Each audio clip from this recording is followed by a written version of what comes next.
Boris Johnson won last year's general election, promising to implement his oven-ready Brexit deal. But less than 12 months later, and the government is already briefing that they are going to break the terms of the international treaty they signed with the European Union. Are the government really willing to find themselves on the wrong side of international law? Not that that would be a new thing for British governments, or is this just typical Boris Johnson bluster? That is our main story tonight on Tysky Sour, and I am joined in our socially distant studio by Ash Sarkar. How is it going? How are you doing? Social closeness, physical... No, other way around. Yes, physical distance, social closeness. Exactly. That's how I feel. People say, we should have changed it to be physical distancing because socially, COVID should have brought us all together. Who knows? Later in the show, we're going to talk about Extinction Rebellion taking on the Murdoch press. Daily COVID cases being at their highest level since May. Kind of worrying story there.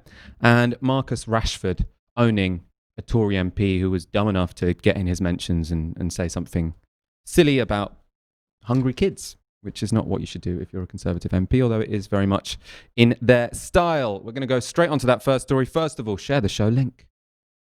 Dominating the news today has been a story broken by the FT yesterday, which suggested that the British government was willing to break the terms of the Withdrawal Agreement. So the planned move has the potential to derail negotiations between the UK and the European Union, potentially leading us onto a no deal on the 31st of December. As has been the case for the past few years, the issue under contention is Northern Ireland and the Irish border. So the withdrawal agreement in the Northern Irish Protocol within it, Britain agreed to things which the European Union was confident would mean that there would be no hard border on the island of Ireland without the integrity of the single market being breached, being undermined. This all gets very technical, and actually the write-up I saw of it today, which I thought was most explanatory, was from The Guardian. So we're going to get that up instead of me sort of butchering the changes or the modifications to the withdrawal agreement that the government want to make. So let's get up graphic 2. So it says, exit summary declarations are one of the issues that was in the withdrawal agreement that the government want to change. So they write, the withdrawal agreement says traders exporting from Northern Ireland to Great Britain will have to fill these in, but the UK government says the protocol also says that there should be unfettered access for Northern Ireland traders to the UK market. And it wants to resolve this contradiction by getting rid of exit summary declarations for Northern Ireland to GB trade. This one to me actually seems pretty reasonable. I can understand why the European Union are frustrated or want to be certain that they are not getting undermined via goods going from Britain to Northern Ireland, then to the Republic of Ireland, then to the EU. But I don't really see why it's their business in a way what Northern Ireland exports to Great Britain. Maybe an EU bod in the audience will have a bigger idea on that than myself. Let's go on to tariffs. This is one where it seems like the European position was more reasonable. So under the protocol, EU tariffs could apply to goods going from Britain to Northern Ireland if they are at risk of entering the EU market by crossing the border into Ireland. But the protocol does not define what at-risk goods are. The government wants to give UK ministers the power to decide this unilaterally. Now you can see why, with that particular change or modification the government wants to make, the European Union won't be satisfied. If they've agreed that what should be the case is that you cannot export things to Northern Ireland which might go over to the Republic of Ireland if state aid has been involved, and the government says fine, but we'll decide exactly what counts as state aid. You can see why the Europeans would see that as a breach of the agreement. And finally, it refers to state aid. So the protocol, the Northern Ireland Protocol, says EU state aid law will apply in Northern Ireland. The UK government accepts this insofar as it refers to subsidies going to firms in Northern Ireland, but is concerned that the protocol, as it stands, could also apply to firms in Britain if they have ancillary relations with firms in Northern Ireland. It wants to eliminate this risk by allowing the UK government to decide in what circumstances EU state aid rules apply. So we're looking again at exactly the same condition. The government is saying, fine, we'll stick by your agreement, but we are going to unilaterally decide when it is and when it isn't breached. And that wasn't...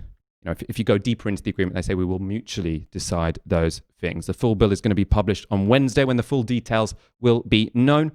And the FT, when they released this to much fanfare, said that the government understood that this would be breaking an international treaty and therefore international law, but they were willing to do it.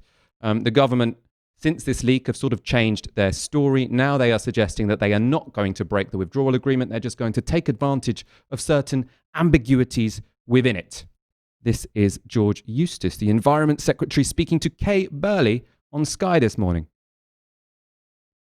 Yes. Well, I'm not sure why he would say that, because he agreed this. And so the Northern Ireland Protocol was negotiated with the European Union, with the support of Ireland. It means there's no need for any checks on the Northern Ireland border at all. And that's what we've been working through with the Joint Committee to make... So there won't be any checks at all on the Northern Ireland border? There won't be checks going from Northern Ireland to the Irish Republic. No, there won't be checks. Their goods will flow into the Irish Republic. That's always been envisaged in the Northern Ireland Protocol. Okay. The issue is whether goods going from GB to Northern Ireland do require some checks. And they do in some circumstances on agri-foods, there will need to be some checks that are put in place. And we've always recognised that. Still unsure why you're changing the rules, having agreed to this on the 23rd of October speaking about it on the 23rd of October, you said it was a great new deal, and now you're... Yes. Well, no, this is the point. I think, the news this morning can obviously exaggerate certain things. The point is that the Northern Ireland Protocol is agreed. We're working with that in good faith. But it was always recognised that there were a few minor technical issues that still needed to be resolved through a joint committee process. That work's ongoing. If at the end of that there remain a few, minor legal uncertainties or ambiguities, we obviously have a responsibility. So George Eustice saying there that the government might be sort of interpreting the withdrawal bill in a way that is particularly advantageous to the UK, but they're, I suppose he's saying, well within their rights to do so. The European Commission do not seem very pleased with all of this, so they released a statement today which said the full implementation of the withdrawal agreement, and in particular the protocol on Ireland and Northern Ireland, are essential. These are legal obligations under international law. This is a matter of trust. This is a prerequisite, a precondition for the negotiations on the future partnership. I think that's clear. Ash, what is going on here? Is this the government making big threats to try and get the EU back to the table to make some serious compromises? Is it just bluster from Boris Johnson before he ultimately concedes? Or are we looking here at the government trying to, I suppose, push the country towards a no deal? I mean, there are three ways that you can interpret this. So one is the push towards no deal. And this is something which, prominent Remainers are very good at amplifying. Is every time there's a whisper of no deal, they go, see, we told you so. We've always been headed in this direction. The problem is that every time those fears have been ratcheted up, Boris Johnson has been very adept at coming through with something which is made to look all the more impressive because it's being compared implicitly to a no deal. The second way is that this is brinksmanship. It's a way of taking negotiations down to the wire to secure more favourable terms for the UK, which could result in either an accidental no deal or more favourable conditions, a deal. I'm inclined to think that this is another example of the ratcheting up of the stakes in order to secure more favourable conditions for the UK. And the reason why I think this is that there will be a level of economic damage if there is no deal at all, which the UK will be feeling for decades. And that on top of coronavirus will be such a bitter disappointment to, all those promises of a swashbuckling free trade in global Britain. It will be really a period of national decline. And I don't see any way in which that can be favourable to a government, particularly, one run by Boris Johnson. He likes optimism, he likes sunniness. So I'm inclined to think that this is a canard rather than a real threat. The thing is that this is often covered in such a way as to, I think, be quite conducive to the government's aims and put them in a stronger negotiating position, because the Westminster lobby like drama. They like high stakes, and they've missed Brexit.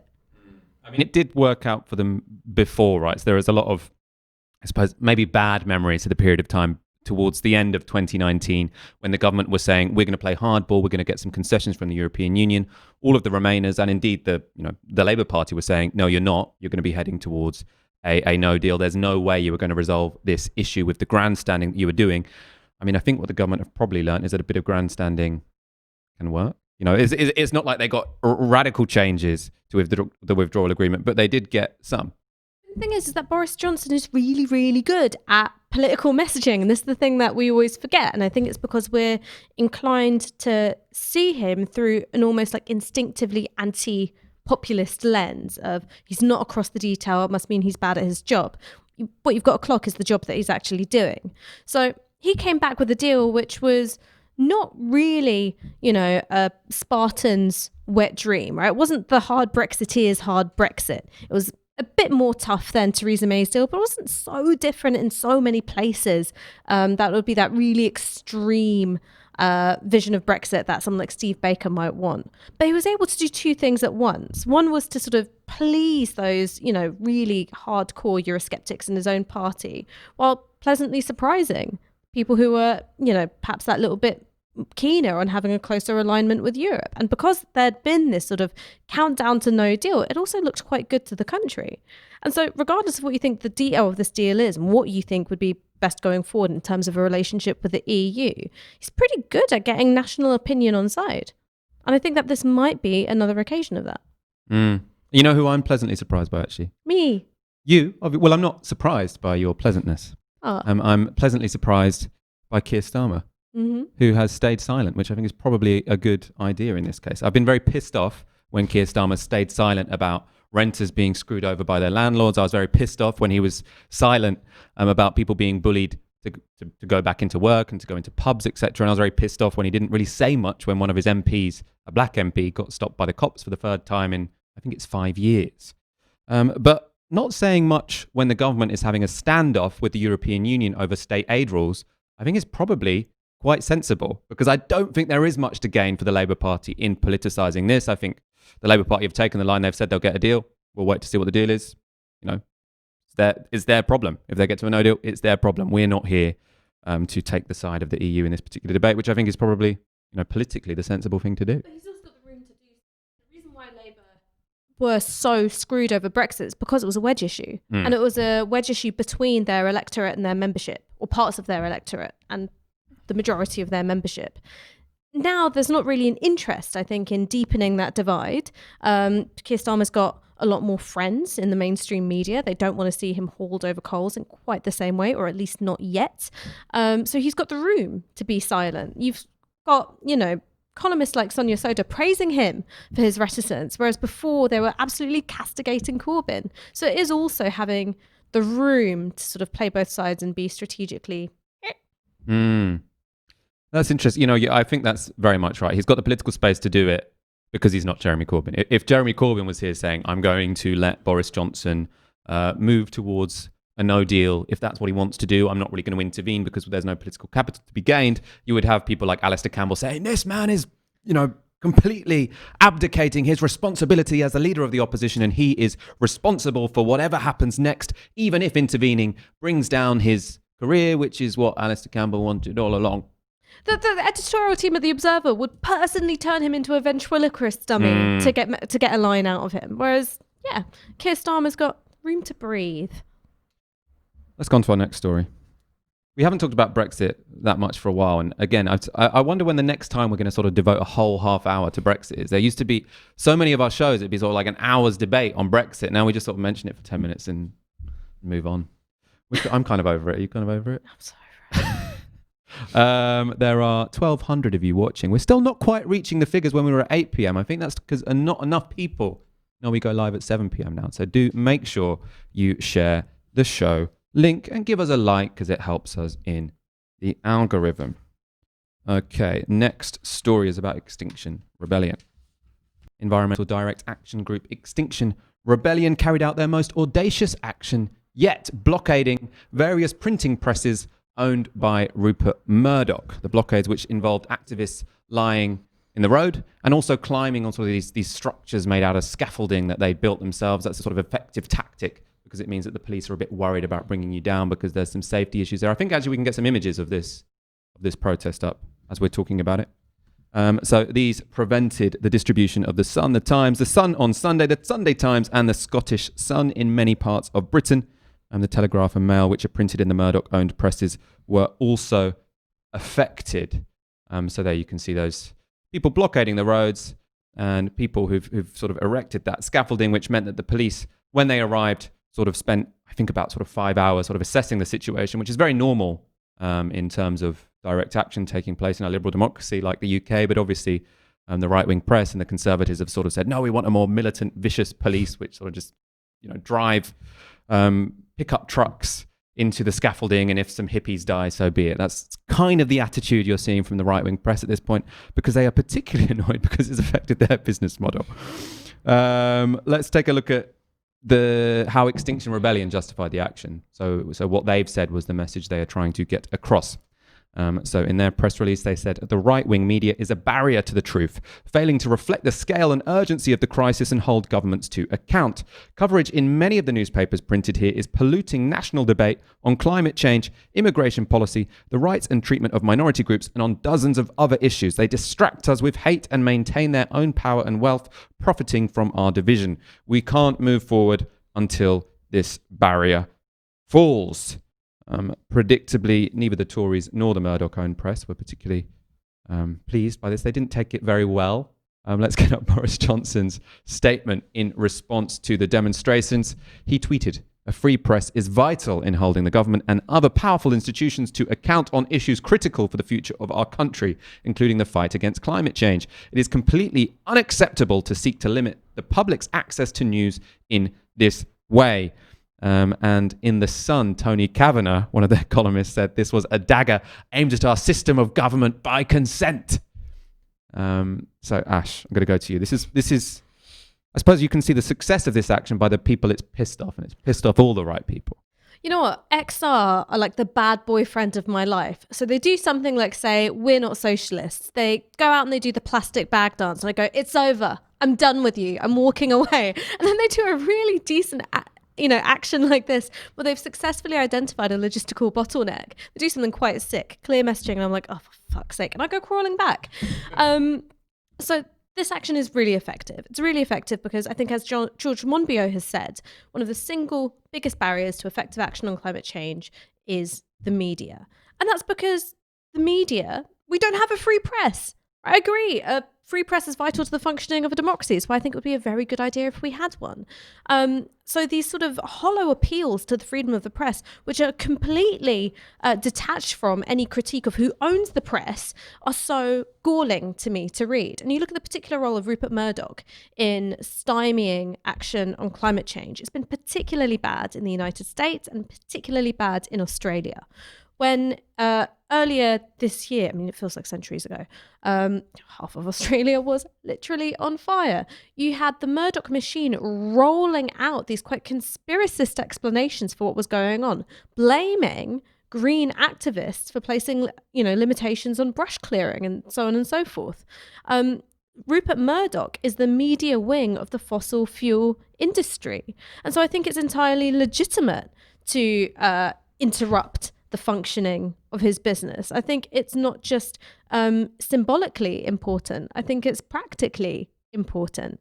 And what I find hilarious about the sort of, menagerie of journalists who emerge from the centre left all the way to the right to say, ooh, an assault on the free press is never a good look. So this is what industry solidarity looks like. Didn't necessarily have it when the printers were on strike at Wapping back in the 80s, but they've discovered it now.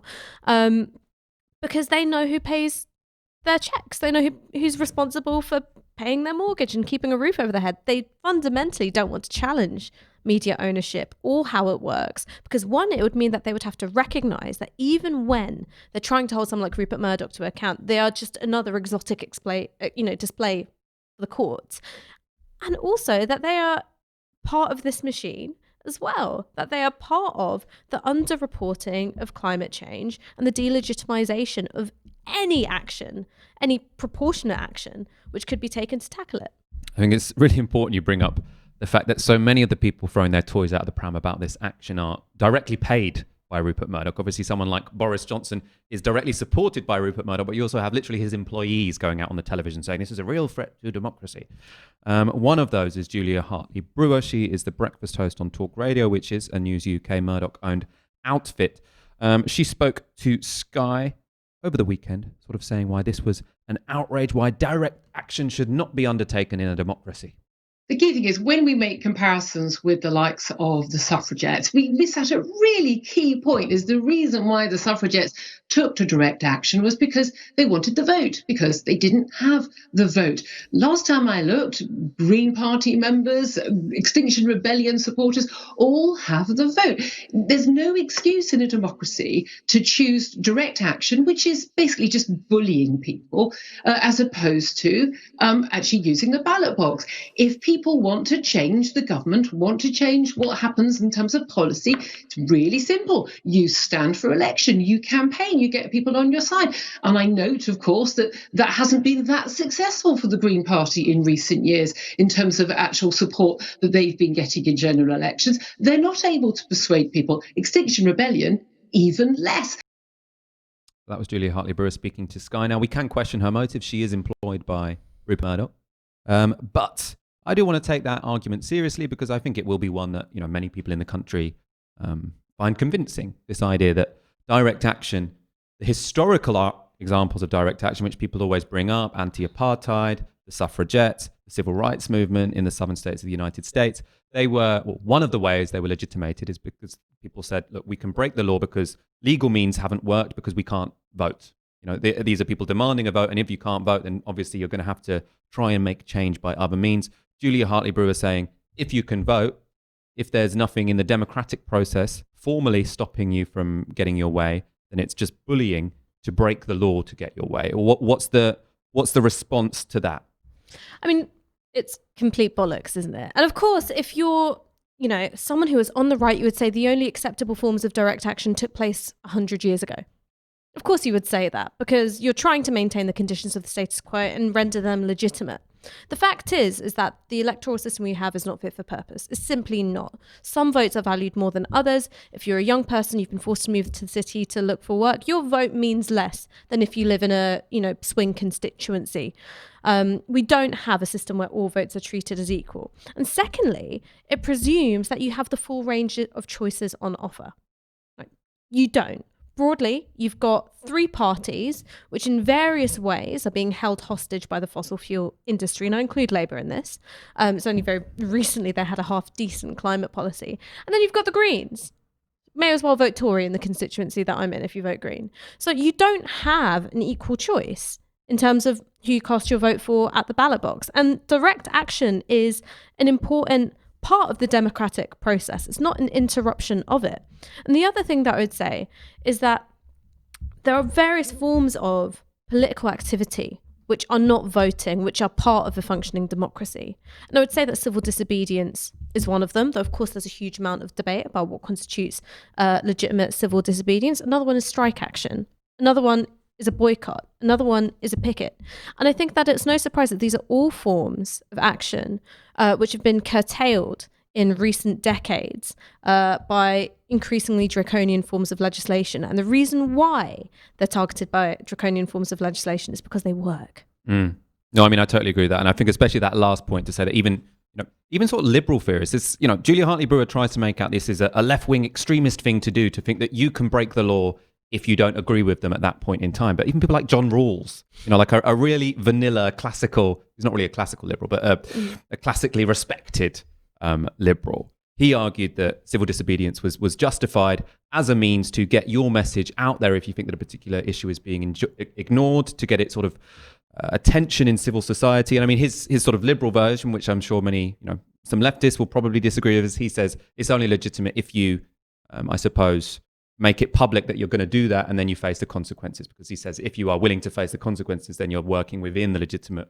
political system. Some people might disagree with that, but in any case, Extinction Rebellion are doing exactly what John Rawls wanted them to do, which is they are doing the action and then they are doing the time and saying we're willing to do the time because we think this issue is so important. So liberal theorists suggest that what Extinction Rebellion is doing right. It's not a far left communist thing, as Julia Hartley-Brewer wants you to believe, even if there's nothing wrong with far left communists. Yeah, I was going to say. I wasn't trying to castigate. I'm just saying. Rude.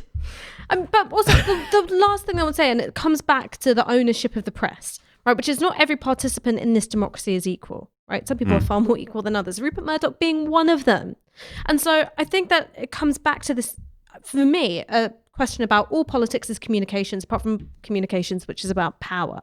And so when you are excluded from the terrain of national communications because of money, what do? Do you wait until you become a billionaire?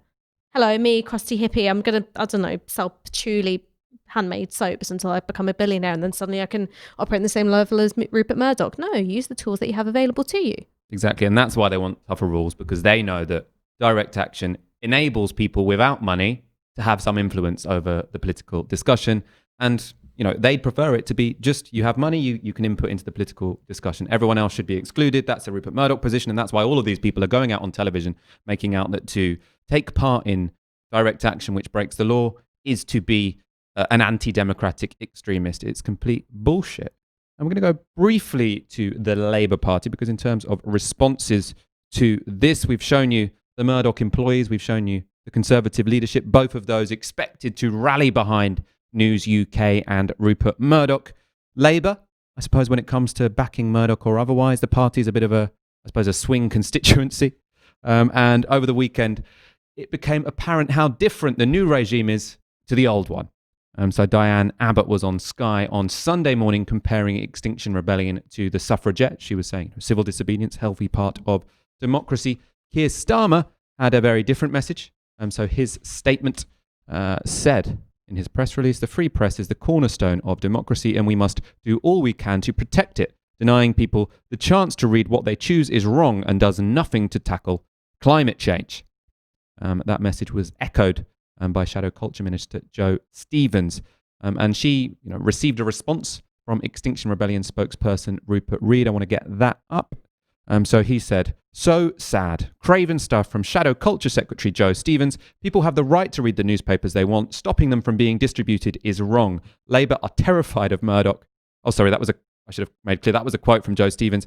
Then Rupert Read says, Labour are terrified of Murdoch. They don't dare speak out, which is exactly why we, Extinction Rebellion, did what we did. It's quite a good statement from Rupert Murdoch, right? Saying that the Labour Party is terrified of Rupert Murdoch. And I suppose actually that's almost a direct rebuttal to Julia Hartley-Brewer, because Julia Hartley-Brewer is saying how it should work in a Rupert Read. I think I got his name wrong. Apologies. In a democracy, she's saying you should be able to get a paper, sell it, and if you want to critique a newspaper baron, you can do that through the democratic processes. But obviously what democratic leaders have learned is that if you go against Rupert Murdoch, you probably lose, which is why precisely the only people in society who can safely take on Rupert Murdoch are activists, are people who are not trying to get a majority at the next election. Rupert Read annoying at the best of times, but when he's right, he's right. And he's right. Starmer, I think, has looked at what held Corbyn back. And one of the things was just the day in, day out slewing that he got in the press. And Britain's print environment has an impact on broadcast media. So I think this was back in 2015. There was one study that was done which showed that 61% of broadcast news stories had their origins in right-wing papers. I imagine in the last 5 years that is increased by quite some amounts. And so when it comes to something like alienating Rupert Murdoch, that also means that you lose TV. It means you lose radio. Keir Starmer's not confident that he's got the political tools, the organizational tools to deal with a hostile media environment, the kind of which Corbyn had to face up to. And that's why he doesn't want to piss Rupert Murdoch off. That's why he simply doesn't want to do it. And that's why when it comes to various issues which could be considered culture warsy, of which I would consider this a part, Keir Starmer is very busy doing the, fence sit tap dance. I agree with all of that. I mean, I do think the relationship between sort of illegal direct action and the leader of the main opposition party is probably not going to be the leader of the main opposition party saying, yeah, bring on direct action. I feel like the activists should make the space which the party leader can move into without officially backing the action. Although, as I say, I think Keir Starmer, not necessarily what's going on here. I'm not sure if he does want to enter the space which is being created to take on Rupert Murdoch. But the thing is when you'd probably rather get him on side. But when your comment is indistinguishable from Boris Johnson's, really, there's something that's gone gravely wrong. And I think one of the things that has gone wrong is that climate change, Labour started inching towards thinking about response to climate change being, the heart of industrial policy and actually being the core of the economic offer that was going to be made to the country. Now, there are all kinds of messaging criticisms that you can make of it. Did it mean a lot to people? Is it something which felt real? Did it feel tangible? Was it a bit wonky? Was it a bit techie? Fine.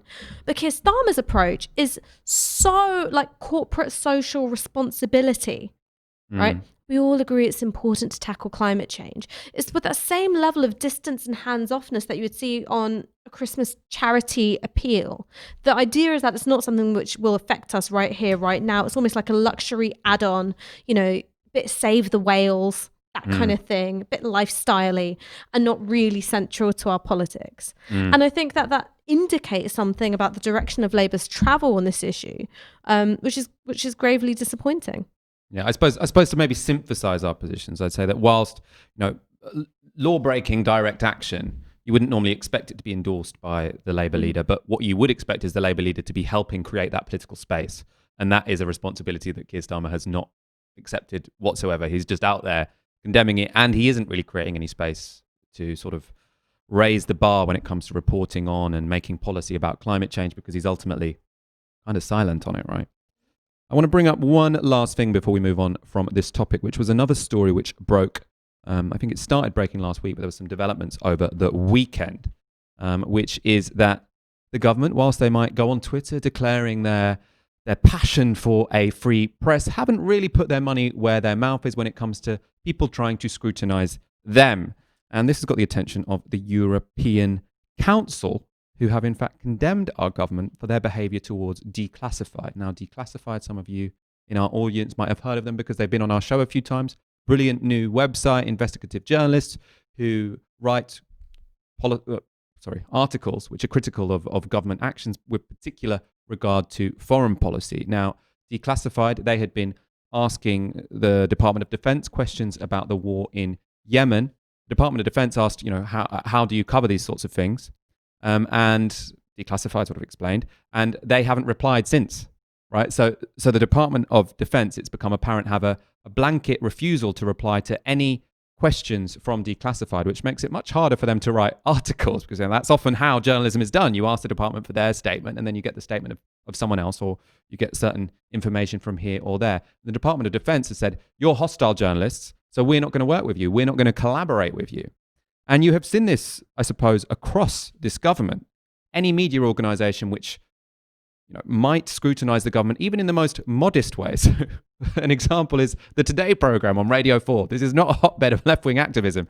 This is a radio station which reinforced all of the smear stories against Jeremy Corbyn. They are part of the establishment, and even them, the Conservative Party has boycotted in favour of, guess who? Times Radio, owned by Rupert Murdoch. And I've spoken to people there, and I know that in the interviews, there are things which you're not supposed to ask, right? So you now have a client relationship between the Times Radio and the government, where the Times Radio says, look, we won't ask you these questions if you come on our show instead of Radio 4, right? And that is not the action, and it's working. It's working. So Times Radio is getting massively boosted by all of these government ministers appearing. Radio 4, the Today programme, which I'm not really here to defend, but they do have more independence from the government than the Rupert Murdoch-owned press. They are getting left out in the cold. And it's part of a whole strategy by the government in this moment in time to massively put all of their weight behind promoting the Murdoch-owned press and the corporate-owned media at the expense of the public broadcaster. And again, me and Aaron have had many arguments even about the BBC. I don't think it is there to necessarily tell the objective truth, but what it tells is way more objective than what Rupert Murdoch does. And it's too objective for the government, apparently. Talk about, a free press and a free market of ideas, is that it's very unclear who the customer is. So you're in a position where the government is leveraging access in order for outlets, whether it's the Today programme or Times Radio, to thrive or die. And you've got outlets who are saying, well, yeah, we've actually seen how the BBC was treated, that they're very much in decline. They're struggling for an audience share. What we're going to do is sacrifice impartiality for relevance and for access. So I really don't know who's shopping for who here, but it's certainly not us. We're not the ones with the free choice here. We're going to go on to our next story in one moment. First of all, remember to tweet on the hashtag Tysky. We've got a £2 super chat from Richard Williamson, and who apparently gives a donation every single show. Thank you very much. Fox keeps an eye on these things. And do make sure you subscribe. This is the most important thing for you to do. If you haven't already, subscribe to the Novara Media YouTube channel and hit the notification button so you are informed every time we go live. And we're going to go to a COVID story. Fears have been raised about a second coronavirus spike in Britain as 2,988 new cases were announced on Sunday. That's the highest daily increase since the 22nd of May. And we can get up a graph now from the BBC, from the almost objective BBC, from the too objective for the government BBC, showing how cases have changed over the months of since the start of the pandemic. As you can see, that huge spike in March and April, sort of, then it comes down, and then it's really going back up again through the summer, and especially in the last couple of days. Matt Hancock has said this increase is being driven by young people, with a third of new cases last week coming from people in their 20s. So on the one hand, this is, I think, probably Matt Hancock kind of cynically trying to blame young people going out to parties. On the other hand, it seems to be the case that a third of the cases were from people in their 20s. So it's not completely, it's something that has to be taken seriously, let's say. Now, it is, in a way, lucky that it is people in their 20s who are catching this and not people who are older, although obviously there's no trade-off there, so that doesn't really make sense. But in any case, the reason why these numbers aren't going to, or haven't so far, translated into an increase in admissions to hospital or an increase in deaths is because the people catching coronavirus now are way less vulnerable to it than the people who were catching it back in March and April. Young people instead of old people. It's no longer, it seems, moving through old people's homes. But that doesn't mean there's no reason or cause for concern. That's because we have seen this pattern happen already in some of our European neighbours. So Spain, for example, they had a big spike earlier on in the summer, and that was driven again by younger people. But as younger people do meet older people, and that meant that ultimately the new spike, the wave of coronavirus, entered into environments where there are more older people, and deaths increased. So we can see here the reported cases by day in Spain. You can see they're now having a spike which looks bigger than the original spike. That's probably a reflection of the fact that more tests are taking place. It's unlikely that there are as many people catching coronavirus in September as there were in April. So that's almost, I suppose, the Trumpian answer would be to say it's just because they're testing more. But it's not just because they're testing more, it's partly that. But you can see that in Spain, deaths are now increasing. So you can see there at the end of September, they are starting to go up significantly. And their 7-day average is currently 58, which is not an insignificant amount of people. Ash, how worried should we be? Are we back to the bad old days of coronavirus? Well, looking at the increase of new cases per day, it's not as steep as it was between March and April, but the numbers are going up. And the thing is that when it comes to reopening society and public space, that it is a bit of a zero-sum game. So by reopening schools, you are increasing the potential for a whole new set of vectors of infection, right? That's what you're doing. But at the same time, you're telling people, get back into shops, get back into your office job, get back into restaurants and pubs and bars and all the rest of it. So you don't really have where one tap is being turned on. You don't really have one which is being managed or reduced elsewhere. So what I don't see is where the government is going to take action to keep those cases at a reasonable level, to stop them then impacting older people, people with clinical vulnerabilities, and you have an increase in deaths the same way that you are beginning to see in Spain. So I don't want to say, oh, well, it's just inevitably a return to the bad old days of March and April, and inevitably we have to go into lockdown. No, we don't. What we actually need is a much more strategic approach from the government, which I don't see them doing anytime soon. Their approach, I think, has been reopen the economy at any costs, reopen schools at any cost in order to facilitate that reopening of the economy, and we'll deal with the rest later. There's been, I think, very little attempt to understand how these things might interact with one another, very little attempt to convey what kind of support is going to be given to clinically vulnerable people, especially clinically vulnerable people who share a household with someone who has to go back into work or a child who has to go back into school. And I think without those reassurances, yes, you will see an increase in deaths, inevitably. And the sad thing is that a lot of them will have been preventable again. No, I mean, I think that's exactly the way to look at it. I mean, I think there are a number of reasons why we probably won't see a spike in deaths similar to what we saw in February, April, and March and April and May. And that's for a number of reasons. Partly, the grim one is that a lot of the most vulnerable people have already died. So some of the people who were most likely to both catch it and die from it have sadly passed away. Also because treatment in hospitals is slightly improved. We know more about the virus. There's even some suggestion it could be becoming less deadly, but no one seems to have confirmed that. It's sort of just something that gets mentioned. And some viruses do sort of develop in that way as a sort of the evolutionary process of a virus is to become easier to spread but less deadly, because that's the sort of sensible thing to do as a virus. I mean, it doesn't have Because agency. if you want, well, the evolution is the agency. It's sort of like a Richard Dawkins line, isn't it?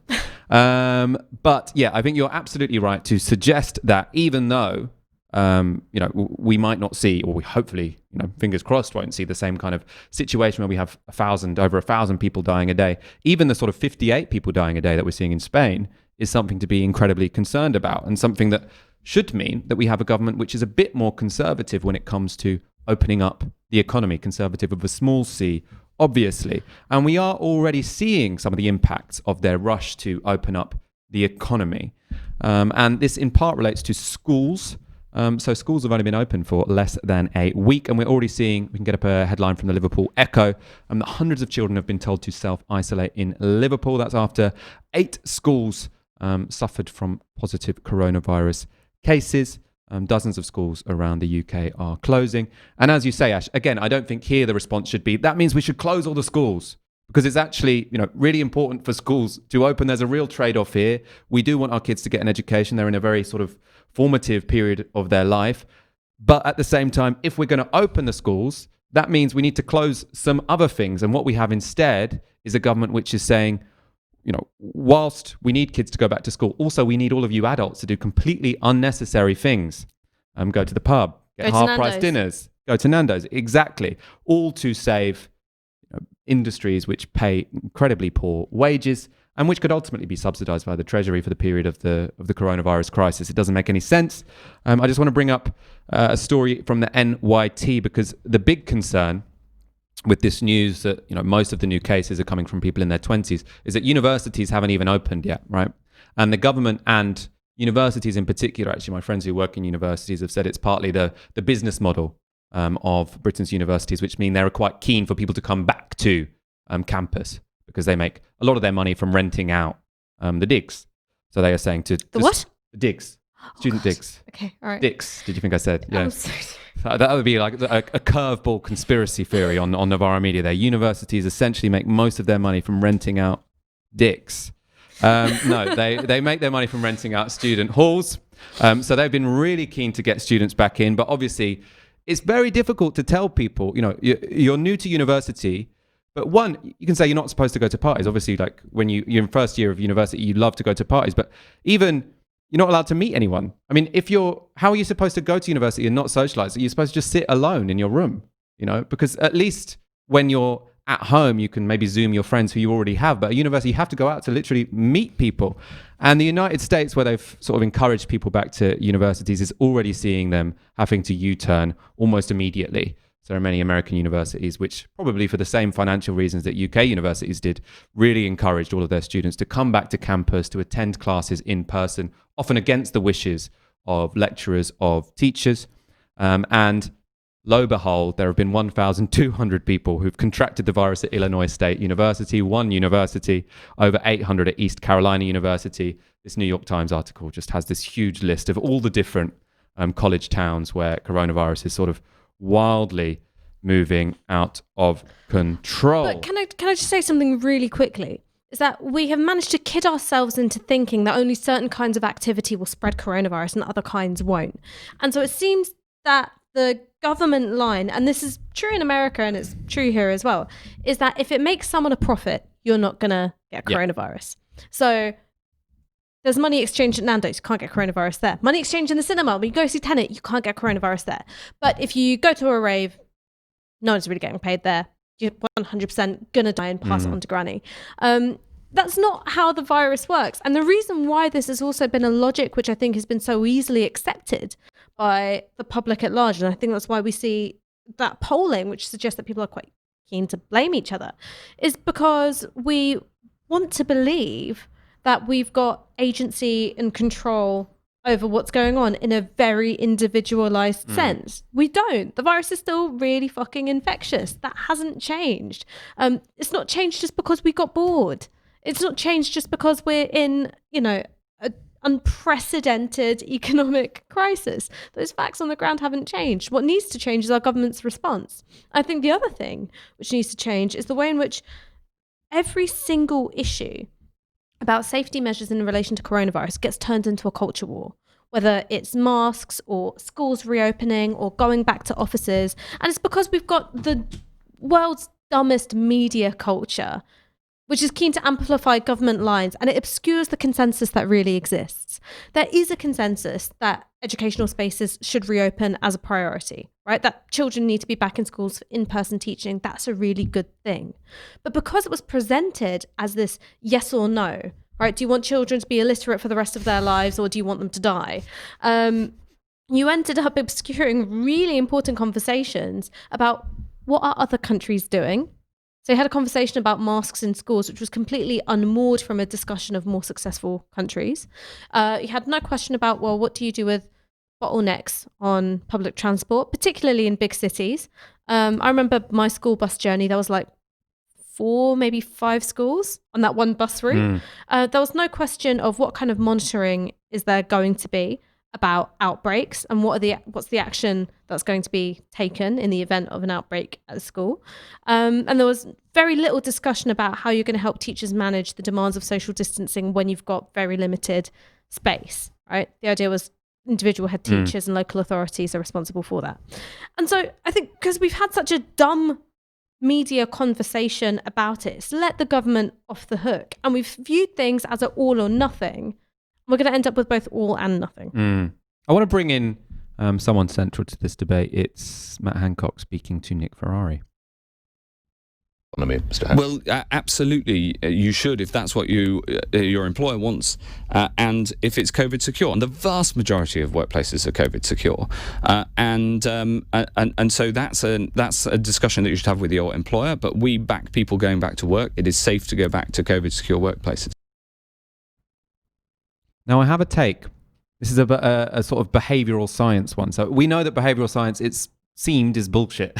Serve So me this spicy meatball. This Come on. whole year, what we have seen is that every time the government sort of give off this sort of factoid, people will get behavioural fatigue. What was it? Lockdown fatigue or whatever fatigue it was. It turned out that there was no data to suggest that whatever, and it also wasn't true. Their behavioural science was guff, but I think my one is good, right?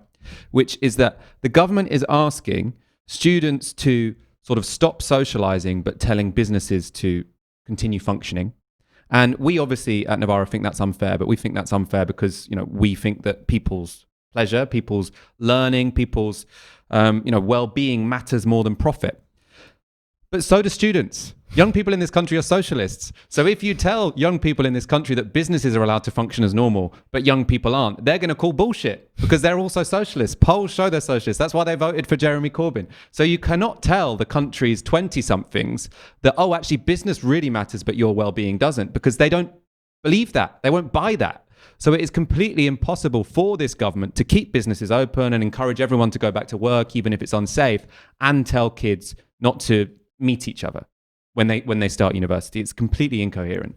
But also there's been a complete fuckery in government comms. Tell me what the rules are in terms of social interactions between households. What's the difference between the number of people you can see inside versus outside? I've got no idea, and it's my job to keep an eye on this stuff. It's been so muddled and so opaque, and that's because the government's trying to pursue completely contradictory aims at the same time, which is keep a lid on the spread of the virus and reopen as much of the economy at the same time. I think the other thing, and this is perhaps one of the reasons why we're not seeing as steep an increase as we did in March and April, is that one, of course, there are behavioural changes in terms of hand washing, awareness of surface contamination, habitual mask wearing on public transport and all that kind of thing. But the other is most offices aren't back to operating at full capacity. Where we are right now, it's like walking around a haunted castle. It's great. I've just been singing down the corridors because people aren't back. The reason why people aren't back isn't simply about safety concerns. It's because there is a divergence of interests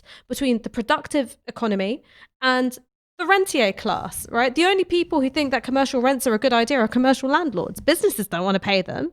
Workers don't want to pay for their commutes. It's actually kind of beneficial, even though there are, of course, drawbacks to working from home. I get to see you in 3D now. That's fantastic. I'm in HD anyway because of the upgrade. Oh, it's great. I mean, look at your cheekbones there. oh, good. Didn't like that. I think, can you give me that, first generation LG video phone? We're going to get filters in the next upgrade. I need a bit of that, please. Give me that, 2004 video phone filter. But no, I mean, coming back to it, there is a divergence of interest between the productive economy and the rentier class, which means that offices aren't back at full capacity. And I think it's highly unlikely that they will be back at full capacity anytime soon. Ever again, thank God.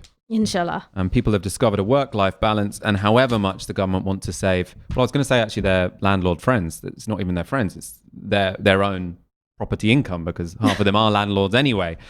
We are not going to subject ourselves to the rush hour every day of the week, just so your pals who own office spaces in Bloomsbury can continue to make the same unearned income that they were making before coronavirus hit. Next story. And like the video, Fox tells me that we don't need people to like the video, we just want people to subscribe, but it does, it makes me feel good. It makes me feel good, and I think it also helps with the algorithm. Both very important issues, I suppose. We're going to go on to the algorithm, Michael. We got some super chats as well. Right, let me open that page. Fabulous. Tom Clare with a £5 super chat. Thank you very much. I thought Bojo said COVID would not affect the young. Is this another U-turn? Oh, so the argument there is, I mean, I don't think he ever said the young wouldn't catch it, but one, they said the young would not be as severely affected as the old, which is kind of true, even though you are seeing a significant number of people who are getting this particular syndrome, which means that they get really tired for ages after having COVID. So it's not just a 2-week disease. It ends up being, 6 months out of your life, because you end up having basically chronic fatigue. I know people who've had that who are pretty goddamn young, people in their 20s. I'm not quite sure if that's hitting people. My friend's who had are like in secondary school. gastrointestinal weirdness for months. He is tooting like a bagpipe at Hogmanay. It really is. I've probably got some advice for him, actually. Right. Tim Allen with put him in touch. Tim Allen with $4.99 says Tysky Sow is the nearest we've got to free and independent journalism in this country. Keep up the good work. Thank you so much, Tim Allen, and thank you for that $4.99, which means that we can continue to be making our content, which is unencumbered by the desires of billionaires like Rupert Murdoch. And Tegan Tallulah tweets on the hashtag Tysky Sour. Such an excellent show as always. Thanks, Michael Walker and Ash Sarkar. Me and my boyfriend watch every episode of Tysky Sour. So informative, nuanced, and often entertaining too. Keep it up, champs. Tegan Tallulah, thank you so much for your kind message. But it means nothing unless we're best man and maid of honor at the wedding. And also you need to like the video. Okay, that's the agreement, right?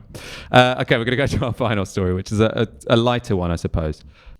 Keir Starmer might be doing well in the polls, but in our hearts there is still only one leader of the official opposition. No, I'm not talking about Jeremy Corbyn. We're over that now. I am talking about 22-year-old Manchester United striker Marcus Rashford.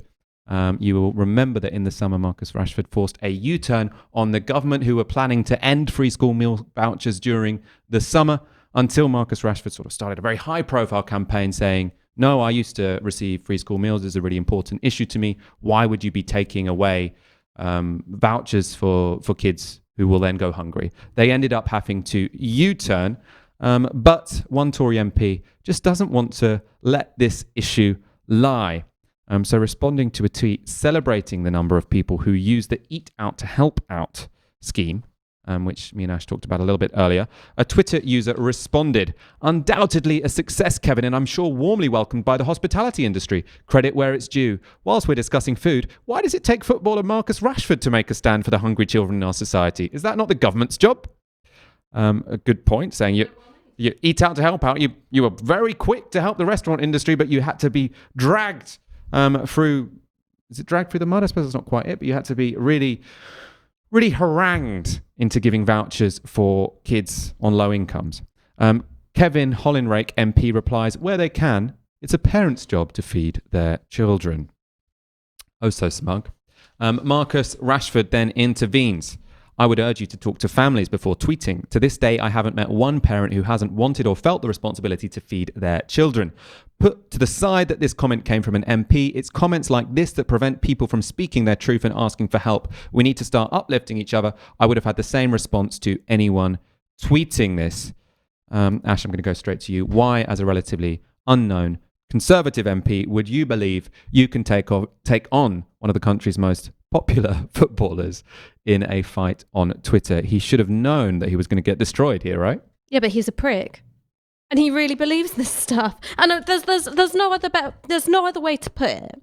You have these thoughts when you haven't had to have those really difficult choices that parents in poverty have to make, often between feeding themselves and feeding their kids. Half of all young mums, and this is before coronavirus hit, have had to skip meals in order to feed their own kids. And then you're faced with choices such as being able to put food on the table and new school shoes, or having the gas and the electricity running through the winter so you can have heat and light. Those are the kind of decisions that parents have had to make because of a decade of austerity and wage stagnation and a rising cost of living. Right? Those are the positions that parents are in. It's not because of neglect or fecklessness or cruelty that kids go hungry. It's because of poverty. And it's not parents who are shirking their responsibility to do something about it. It's MPs like this guy who was tweeting Marcus Rashford. It's this Conservative government. And the reason why it makes me so angry is because for all of the branding about this being the people's government, of Boris Johnson being able to, engineer this connection between, the Conservative Party and, real traditional working class voters, is that this exposes that real nasty party ideology, which is always lurking just beneath the surface. And this MP is not alone in thinking this way. I remember ages ago when I was on Politics Live with everyone's favourite Phil Mitchell impersonator, Toby Young, we were talking about the 2-child limit when it comes to universal credit. And he said, well, of course parents shouldn't have children if they're going to be supported by the welfare state. There's such a thing as personal responsibility. And these are the kind of thought leaders in conservative circles. It goes back to this idea of the deserving and the undeserving poor. And really, you're only poor if you've made poor life choices, and not because society has systematically prevented you from getting on in life. I think that's such an important point. And also, this idea of sort of trying to bring in family values to this debate, which is really what he's saying. He's saying it's families. Family values matter, responsibility within families matter. We should be supporting that, not undermining that with free school meal vouchers. And I can see I think, families do matter. I know some parents some of my friends whose parents neglected them and it's fucked up. By the way, they were often the richest, most conservative families where you have really hostile sociopathic parents. But in any case, this idea that it's a parent's job to feed their kids, because this isn't about care. This isn't about parents who've forgotten to feed their kids. This is about parents who don't have the money to feed their kids. And what he is basically saying is not that parents need to care about their kids. What he's saying is we want to use kids as sort of leverage to force parents back into work. So he's saying we want to use kids to make mothers and fathers make incredibly difficult choices, which is whether to, look after a newborn or to look after someone they might be caring for, or go into work to do a minimum wage job, which might mean, might be incredibly stressful, mean they don't get to hang around with their family. Otherwise, your kid will starve, which is basically what they're saying. You need to go to work or your kid will starve. That's what he's arguing for. He's not arguing for parental responsibility. He's arguing for kids to be used as leverage and blackmail to get people back into the workplace to do shitty jobs. It's the opposite of family values. It's just, I've always felt that the Conservatives don't have a monopoly on family values. In fact, they don't really care about family values. They wield family values as a weapon to maintain a highly unequal organisation of society. Because if you believed in family values, you would start looking at things like a reduced working week so parents can spend more time with their kids. You would want to have a much stronger social safety net so no family falls beneath it. Kids never have to experience housing insecurity or food poverty. If you really believed in family values, you wouldn't make life so difficult for, single parents with kids on universal credit. They don't believe in family values at all. What they believe in is wielding this kind of traditional family setup as a kind of tool of guilt to police people into shitty situations, as you said. It's like, find me one psychologist or expert in child welfare who thinks that the best way to create a healthy family is food poverty. You know what will make parents love their kids more? If they don't have enough food to feed them. It's psychotic. It's perverse. It's perverse. Completely perverse. I just want to, we can do a sort of full circle, which is one thing you would do if you cared about family values, is allow people to work from home if they're enjoying it. Like, because one of the reasons people like working from home is they get to spend a bit more time with their family, not just when they get back from work at 7 p.m. feeling incredibly tired.